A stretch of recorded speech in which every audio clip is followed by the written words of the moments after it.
हाँ दोस्तों, पीछे वाली क्लासों के अंदर हमने बात की थी अरब सागर में जल जल नदियां, आंतरिक प्रवाह की नदियां। अब तीसरा अफवाह तंत्र आपका बंगाल की खाड़ी में जल ले जाने वाला अफवाह तंत्र, जो बंगाल की खाड़ी में अपना जल डालती है। ये राजस्थान का सबसे लगभग 23% भूभाग पर है। बंगाल की खाड़ी की ओर जल ले जाने नदियां सर्वाधिक दूरी तय करेगी। पार्वती नदी है, चंबल नदी है, काली सिंध नदी है, बेड़च नदी है, बाणगंगा नदी है, आपकी बनास नदी और खारी नदी के बारे में है।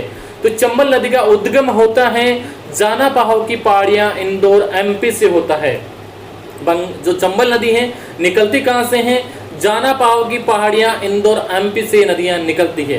प्रवाह क्षेत्र की बात करूं तो ये एमपी से निकलती है, राजस्थान में इंटर होती है, उत्तर प्रदेश से होती हुई यमुना में अपना जल गिरा देती है। राजस्थान के अंदर ये नदी चित्तौड़गढ़, कोटा और बूंदी के अंदर, चित्तौड़गढ़, कोटा, बूंदी, सवाई माधोपुर, करौली और भरतपुर के अंदर नदी बहती है। चंबल नदी है वो भानपुरा और मानपुरा के पठारों के बीच से बहती है। भानपुरा के पठार एक तरफ आते हैं, मानपुरा के पठार दोनों के बीच से बहती है हमारी चंबल नदी बहती है। इसका उपनाम है चरमवती नदी, या इसका प्राचीन नाम बोलते हैं तो चरमवती नदी या चरणवती नदी भी कह सकते हो आप। चरमवती नदी चंबल नदी को कहते हैं। नित्यवाही नदी, हमेशा बहने वाली नदी है आपकी चंबल नदी है। वर्षवाही नदी कह सकते हैं, 12 मासी नदी भी कह सकते हैं। इस नदी के अंदर वाटर सफारियां स्थित है, क्योंकि गहरे गार्जों में तीव्रता से बहती है।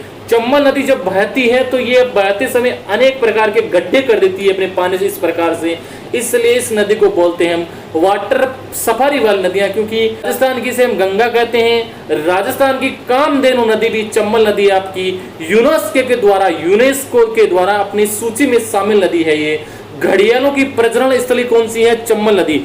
यदि बात करते हैं हम घड़ियालों के बारे में तो घड़ियालों की प्रजनन स्थली आपकी चंबल नदी ही है। सर्वाधिक कंदराएं कह दो चाहे गुफाओं में बहने वाली नदी कौन सी है? चंबल नदी। सर्वाधिक कंदराएं गुफाओं में बहने वाली नदी है चंबल नदी है। अंतरराज्यीय सीमा बनाने वाली नदी आपकी, मतलब दो राज्यों के बीच सीमा, तो राजस्थान एमपी हो चुकी है, तो राजस्थान एमपी के बीच में बॉर्डर बनाने नदी आपकी चंबल नदी है। 252 किलोमीटर या कुछ किताबों में 241 किलोमीटर भी आपको मिल जाएगा लिखा हुआ। अब बात करते हैं इसके किनारे क्या क्या चीज बसी हुई है। सबसे पहले जब चंबल नदी हमारी जाना पाओ की पहाड़ी एमपी से निकलती है, निकलने के बाद में सबसे पहला बांध है गांधी सागर बांध, जो राजस्थान में नहीं है, एमपी के अंदर बना हुआ आपका गांधी सागर बांध। फिर ये नदी राजस्थान में इंटर करती है। राजस्थान में इंटर करने के बाद ये नदी इंटर कहां से करती है? चित्तौड़गढ़ के भैंसरोडगढ़ के पास से 84 गढ़ से ये प्रवेश करती है राजस्थान में। सबसे पहला बांध बना हुआ है आपका राणा प्रताप सागर बांध।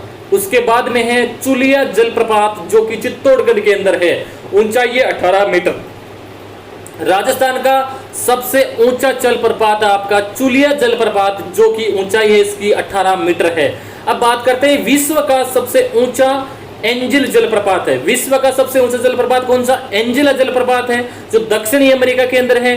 भारत का सबसे ऊंचा जलप्रपात की बात करूं तो वह है कुंचिकल जलप्रपात, जो कर्नाटक के अंदर है, वरहा नदी के ऊपर बना हुआ है। और राजस्थान के सबसे ऊंचे जलप्रपात की मैं बात करूं तो वो जलप्रपात आपका चुलिया जलप्रपात। तो विश्व का कौन सा है? एंजिला जलप्रपात। भारत का कौन सा है? कुंचिकल जलप्रपात। और राजस्थान का कौन सा है? चुलिया जलप्रपात। अब बात करते हैं रावत भाटा चित्तौड़गढ़। राजस्थान का जो पहला परमाणु संयंत्र कहां खोला गया था? रावत भाटा चित्तौड़गढ़ में, जो कि आपकी चंबल नदी के किनारे है। अब बात करते हैं कोटा की। यहां यह नदी सर्वाधिक कंदरा और गुफाओं का निर्माण करती है।